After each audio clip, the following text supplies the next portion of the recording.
Você já se perguntou como os profissionais da construção civil dominam a arte da orçamentação de forma eficiente e precisa? Olá pessoal, eu sou o Flávio e bem-vindo a esta jornada transformadora. Sabemos que a gestão orçamentária pode ser desafiadora e é por isso que estou aqui, para guiá-lo através de uma experiência única.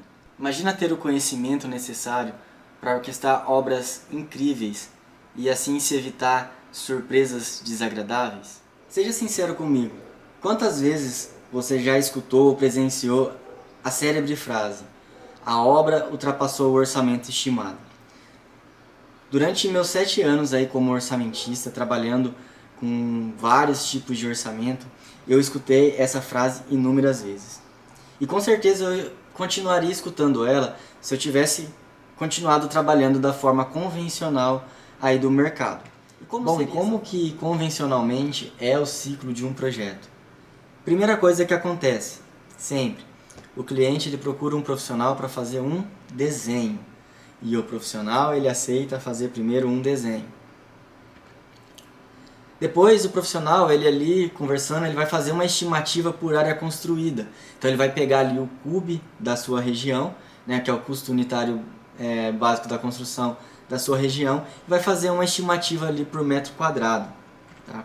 Depois é realizado um desenho seguindo a área e o acabamento acordado. Bom, a única coisa que o projetista nesse momento ele tem como compromisso com o custo é seguir a área e o acabamento acordado sem mais nenhuma informação. Logo após isso, o projeto é mandado ali para a prefeitura, é aprovado pela prefeitura e aí vai se fazer os projetos de engenharia. Após se fazer os projetos de engenharia, que são projetos estruturais, projetos hidráulicos, elétrico, bombeiro, enfim, todos esses tipos de projeto, somente depois se faz um orçamento detalhado, tá? E aí é percebido que aquela estimativa por metro quadrado do início, ela não vale de nada. Né? E aí o investidor ou a família, ela se programou com aquele valor, já aprovou todos os projetos, já gastou com projeto de prefeitura, já gastou com arquiteto, já gastou com projeto de estruturas, projetos de engenharia, e vai ver que o seu projeto ali não é mais factível. Tá? E aí começa um grande problema. Tá? O conflito ele se inicia nessa etapa, tá? Onde o cliente percebe que será necessário gastar mais ou abdicar de algo para viabilizar o projeto.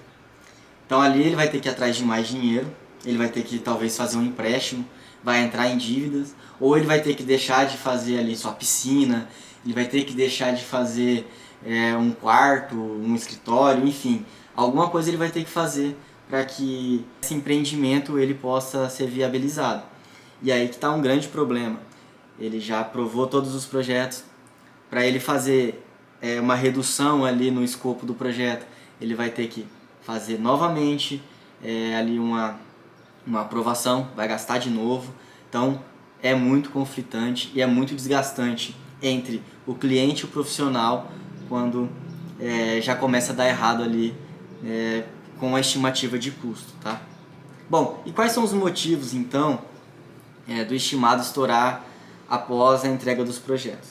Primeira coisa, o profissional é contratado de forma independente. Tá? Quando existe uma pessoa ali para fazer uma estimativa de custo, que não é a mesma pessoa que está fazendo o projeto, essa pessoa ela faz a estimativa e depois o projetista vai lá e faz o projeto sem nenhuma supervisão, tá? De forma independente. Não se limita ao sonho do cliente e à realidade do dinheiro.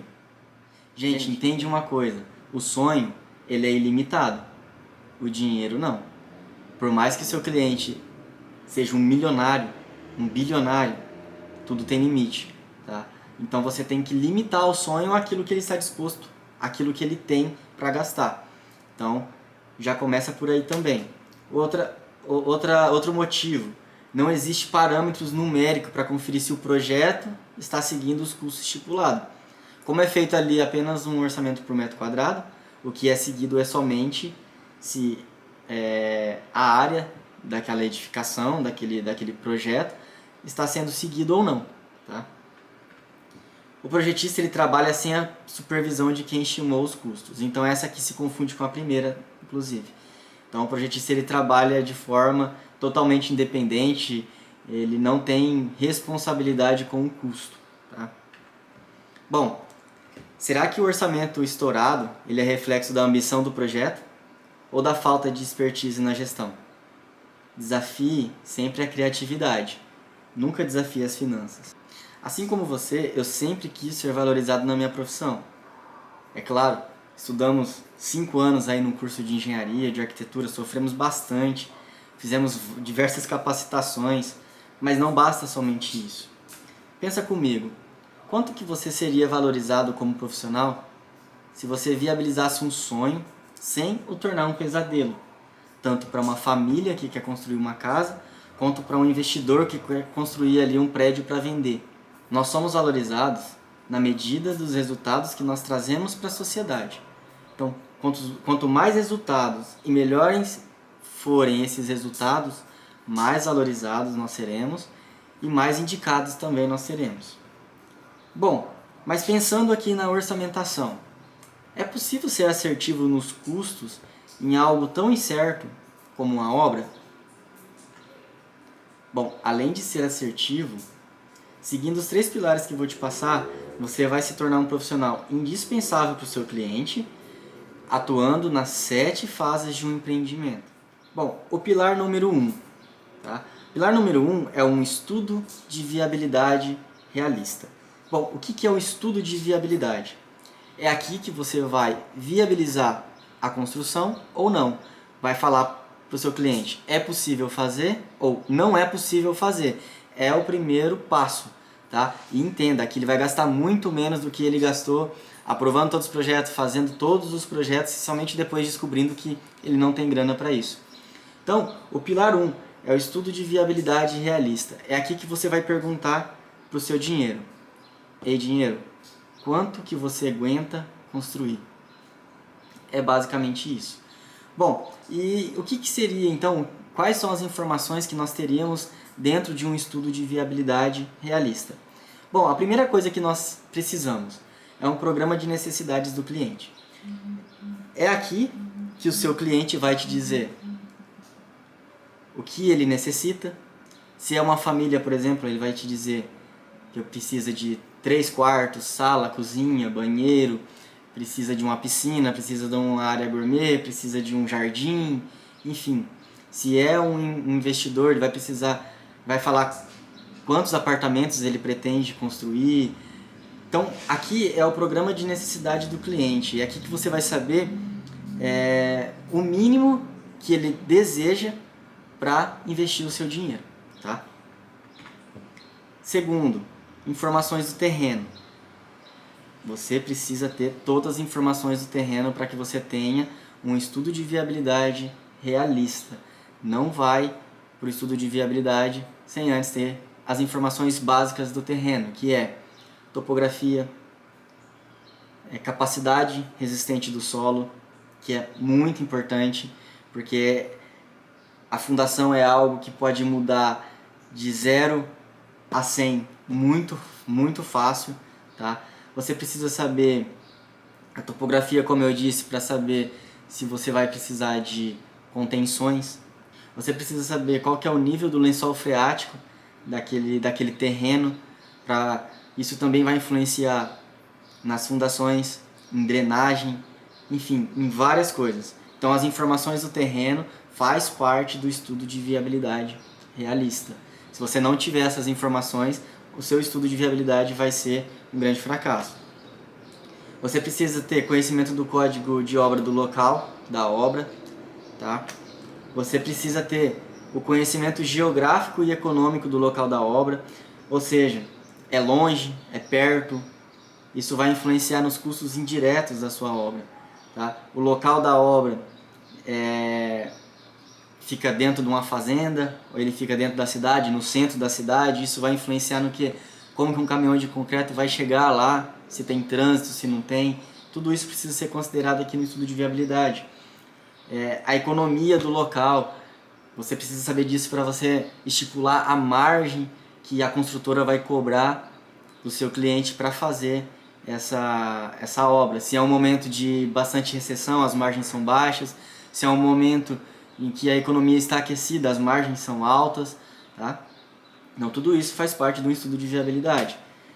A elaboração do plano de contas. O plano de contas nada mais é que a planilha orçamentária. Nesse momento, sem nenhum desenho, você precisa ser capaz de elaborar aí um plano de contas, tá? Bem realista para que depois você possa seguir isso.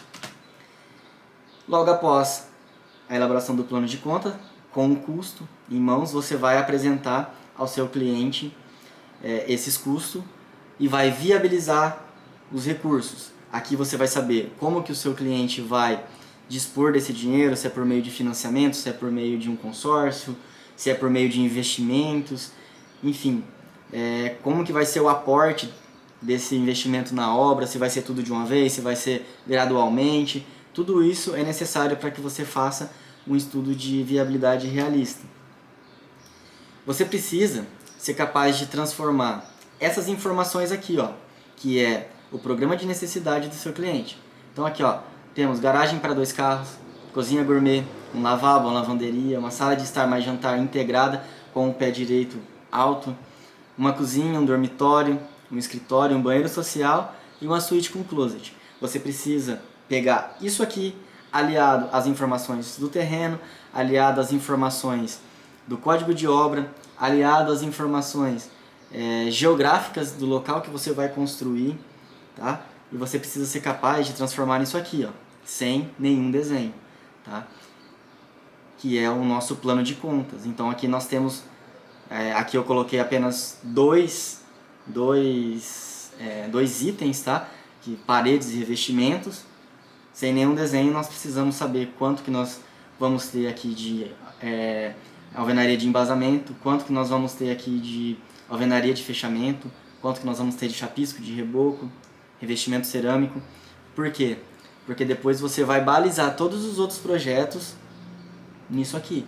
Então, o arquiteto está lá fazendo o projeto e você vê que a quantidade de paredes está ultrapassando o que foi estimado. Ali, o arquiteto ele precisa ser criativo o suficiente, tá, para que ele possa seguir o que está aqui no plano de contas. E aí você tem o controle total nas suas mãos. É claro, se o cliente ele faz questão de que possa ser mudado um pouco dali do que foi estimado inicialmente, para ele ter algo a mais que o arquiteto pensou ali, ok, não tem problema nenhum. Você não vai ser culpado de o custo ter estourado, tá? Mas tudo isso precisa ser sempre totalmente transparente com o seu cliente.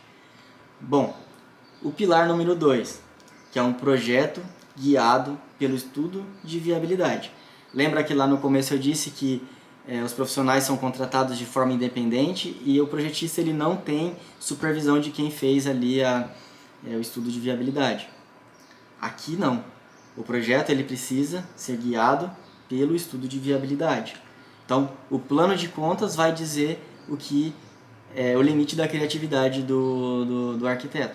Então, assim, ó, o arquiteto ele precisa desafiar a criatividade e nunca desafiar as finanças, tá? Isso é regra dentro de um empreendimento bem sucedido que não vai estourar os custos, que não vai dar dor de cabeça para o seu cliente e não vai dar dor de cabeça para você também, é claro. Bom, e por último aqui nós temos o pilar número 3, que é o acompanhamento constante de todas as fases. E é nesse momento que eu digo que você deve ser a pessoa mais importante, ou melhor, o seu serviço deve ser indispensável para um cliente, se você conseguir entender isso aqui, tá? Você precisa acompanhar todas as fases de um empreendimento. Quais são as 7 fases? Que nós vamos ver lá também no treinamento. Nós vamos ver minuciosamente cada uma. Bom, primeira fase, análise de viabilidade, que é o que eu já contei para vocês um pouquinho sobre ela. A segunda fase é a concepção, é aqui que começa o primeiro desenho. Então, através da análise de viabilidade, o projetista vai fazer ali uma primeira concepção geométrica da ideia do seu cliente, tá? Ou do investidor, vamos lá. Depois nós temos um estudo preliminar, aqui começa nós começamos a estudar sistema estrutural, sistemas prediais, sistemas de instalações, ar-condicionado, enfim, tudo aquilo que vai ser necessário ali naquela obra. Depois somente aí nós fazemos os projetos básicos. E olha que legal, no estudo preliminar, antes de virar um projeto legal, nós vamos fazer um outro orçamento, que é um orçamento estimativo, tá? Que é para confrontar ali o orçamento do estudo de viabilidade, para ver o que mudou para mais, para menos, para ver se os custos eles ficaram realmente da forma como deveriam ficar. E aí sim, nós vamos detalhar os projetos básicos para que nós possamos aprovar isso legalmente na prefeitura, se for de bombeiro, no bombeiro, enfim, aonde tiver que aprovar, no condomínio, tá? Depois, somente depois, nós vamos para os projetos executivos, que são os projetos de engenharia e os projetos que a gente vai levar para a obra. Fazendo os projetos executivos, nós vamos fazer um outro orçamento, que é o orçamento detalhado. Esse orçamento é o que nós vamos seguir depois lá no gerenciamento de obras, tá? Ali a gente gera a lista de materiais, enfim, tudo aquilo que é necessário para se executar uma obra. Bom, e aí nós vamos para a construção. E aqui nós podemos acompanhar como gerenciamento de obra, ou nós podemos também pegar a obra como, por exemplo, por administração e construir aquilo, tirar ali 10% do valor da obra para que a gente possa realmente acompanhar essa obra, contratar mão de obra, comprar materiais. A gente vai fazer toda a gestão, tá? Dentro dessa construção. E depois nós vamos participar também do as-built, que é aquilo que foi modificado durante o caminho. A gente vai refazer ali aqueles projetos, tá? Então essas são as 7 fases e é aqui que você tem que focar de participar de todas elas, tá? Então você participando de toda a jornada da construção, você vai ser remunerado por isso. Bom, e por isso o seu ciclo de faturamento ele muda de um mês, que seria, por exemplo, para você fazer um projeto ou fazer ali um estudo de viabilidade ou um orçamento estimativo, um orçamento detalhado, você receberia uma vez por isso, e seu ciclo aumenta se você participar de todas as fases, aí para até 18 meses, 2 anos, 3 anos, 4 anos, depende do tamanho da obra, tá? Então, isso aumenta o seu faturamento, isso aumenta a rotatividade do seu serviço, você vai ter serviço sempre, você não vai precisar ficar correndo atrás de muito serviço, você vai focar no seu cliente, você vai entregar ali um serviço de qualidade, você vai ser bem remunerado por isso, tá? Então isso é muito bom pra gente, a gente ter previsibilidade, tá? Previsibilidade é algo difícil para todo engenheiro, porque é difícil de ter, mas quando a gente consegue, isso muda o jogo, tá? Bom, o que eu vou te ensinar então no treinamento? Falei de tudo isso, né? O que o treinamento ele vai principalmente te ensinar? Você vai aprender classificação de gastos, então você vai saber o que é um custo direto, uma despesa, tá? Você vai aprender a fazer minuciosamente suas composições. As composições é tudo aquilo que é necessário para fazer um serviço, então você vai aprender como fazer, técnica, prática, tá? Eu vou te ensinar a teoria e a prática das composições. Lucro e rentabilidade, então como eu disse, o investidor ele precisa saber quanto que vai render aquilo para ele, quanto que ele vai ter de lucro. Também o lucro da construtora, em momentos difíceis o lucro é tanto, em momentos fáceis o lucro é outro, a concorrência está de um jeito, o lucro é uma forma, a concorrência está de outra forma, é outro lucro. Tudo isso vai ser abordado dentro do treinamento. Nós vamos falar de imposto e encargo. Então, dentro do imposto, nós temos lucro real, lucro presumido, como calcular para cada um deles, tá? Nós vamos aprender a fazer o preço de venda. Nós vamos entender, como eu já disse, a análise de viabilidade. Vamos aprender a fazer um orçamento paramétrico bem feito com o CUB. Vamos saber o que o CUB cobre e o que ele não cobre, tá? O que falta, o que a gente precisa colocar. Nós vamos aprender a fazer um orçamento detalhado através dos projetos. Nós vamos entender o que é uma curva ABC, para que você possa gerenciar os serviços e materiais de uma forma eficiente na obra. E nós vamos aprender aqui como que se fecha obras por administração, tá? E o que esse treinamento ele vai te proporcionar? Ele vai te proporcionar orçar qualquer tipo de obra residencial, tá? Você vai conseguir orçar um prédio ou uma casa. Você vai ter base sólida para orçar outras categorias de obra, como obras industriais, obras comerciais, obras de rodovia. Você vai ter base para isso, tá? Não que nós vamos focar, mas a teoria você vai saber. Embasamento prático e teórico para todos os quesitos que envolvem uma orçamentação. Aumento no seu ciclo de trabalho, como eu disse, você vai atuar em todas as áreas ali de uma obra. E aumento no seu faturamento, que é muito importante. Você vai atuar em todas as fases de um empreendimento e vai ter um serviço indispensável. E você pode trabalhar aí como um autônomo ou ser orçamentista em uma construtora, você escolhe, tá? Se você quer trabalhar com o seu próprio escritório, né, prestando serviço, ou se você quer ser um orçamentista aí de uma construtora, você pode até ser um coordenador de engenharia, né, com conhecimento em cursos como a gente quer que você aprenda aqui. Tá? Bom, e você está pronto para dar o próximo passo, né, desse treinamento, desse conhecimento que você está prestes a adquirir, né, de você sair de uma sazonalidade da construção, que você tem que ficar correndo atrás de projeto, atrás de orçamentos todos os meses, para algo que vai te dar perenidade dentro da construção, que você vai ter um pouco mais de tranquilidade. Você precisa dar esse próximo passo. E eu já te mostrei tudo aquilo que eu vou te oferecer, tudo aquilo que você vai ser capaz depois desse treinamento. Além de tudo isso que nós já conversamos, eu tenho alguns bônus para você. O primeiro deles é ali um mini curso de matemática financeira básica, para que você possa apresentar os números para os investidores, para que eles possam entender, para que eles possam confiar em você. É muito importante que você, como orçamentista, entenda isso, tá? O segundo é um fluxo de caixa, tá? Então, análise de fluxo de caixa é importante para que você possa medir a saúde da obra durante a construção, tá? Para que você não tenha problemas de caixa, que é o que paralisa as obras, que é o que dificulta as obras, que também faz os custos estourar porque você fica sem dinheiro, você precisa financiar. Então, tudo isso é importante você saber. Você vai saber também um pouco sobre técnicas de negociação, nós vamos falar sobre isso para que você possa convencer os seus clientes, para que você possa convencer as pessoas dentro da obra a fazer o que você precisa, para que você possa conversar com os projetistas para que eles façam o projeto de acordo com o seu estudo, tá? Então é importante você saber técnicas de negociação. Você vai ter aqui todos os meus e-books e planilhas que eu vendo, você vai ter de graça todos eles. Descontos exclusivos aí nos próximos treinamentos que eu fizer, tá?